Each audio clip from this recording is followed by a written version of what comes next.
Assalamualaikum warahmatullahi wabarakatuh. Halo teman-teman, perkenalkan nama saya Wula Sofia Rahman. Saya dari kelas A31 semester 6. Di sini saya akan menjelaskan tentang pendidikan agama Islam di luar sekolah. Pada kali ini saya akan membahas tema yaitu tentang belajar sepanjang hayat. Apa itu belajar sepanjang hayat? Mari kita simak bersama-sama. Baik teman-teman, sebelum saya bahas tentang apa itu belajar sepanjang hayat, sebaiknya kita mengetahui dulu apa itu pengertian dari belajar sepanjang hayat.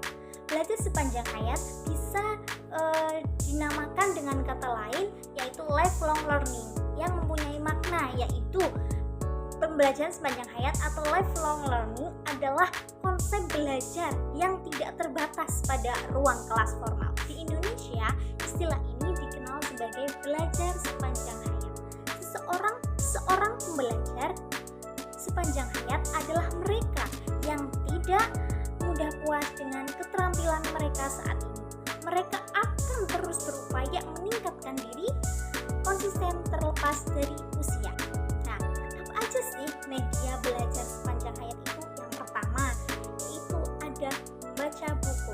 Yang kedua, ada menonton video edukasi. Yang ketiga, ada berlangganan newspaper. Yang keempat, adalah mengikuti webinar.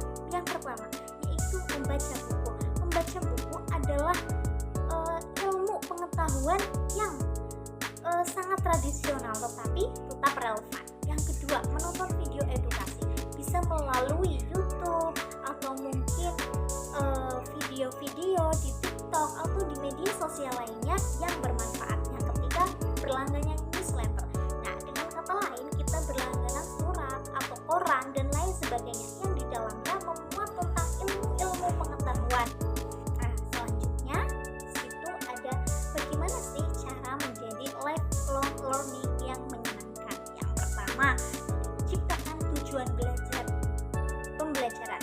Jadi, sebelum kita belajar, sebelum kita mencari tahu, maka kita harus mempunyai tujuan pembelajaran itu sendiri untuk apa sih? Yang kedua, mulai dari hal yang kecil. Semua, apapun itu, kita harus mulai dari bawah ataupun mulai dari hal-hal yang kecil. Yang ketiga, ada ubah cara belajar menjadi lebih menyenangkan.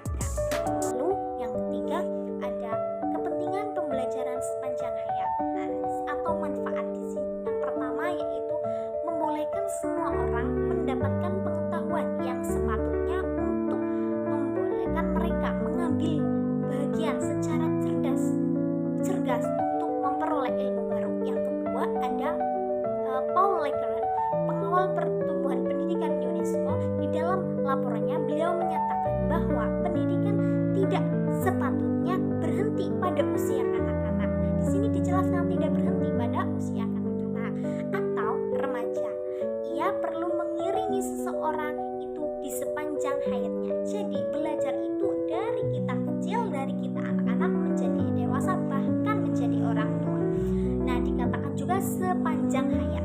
Nah, yang ketiga yaitu memastikan kemampuan yang ada dalam modal insan dikelap agar dapat menghasilkan satu tahap kecemerlangan yang diinginkan oleh seseorang, individu, masyarakat, dan juga negara. Yang terakhir ada konsep pembelajaran sepanjang hayat ini dengan ajaran agama Islam. Wahyu pertama yang diturunkan kepada Nabi Muhammad SAW di dalam surat Al-Alaq adalah berupa satu suruhan supaya baginda membaca, walaupun baginda seorang yang buta huruf, sebagaimana tertulis dalam ayat tersebut yaitu Iqra, bacalah.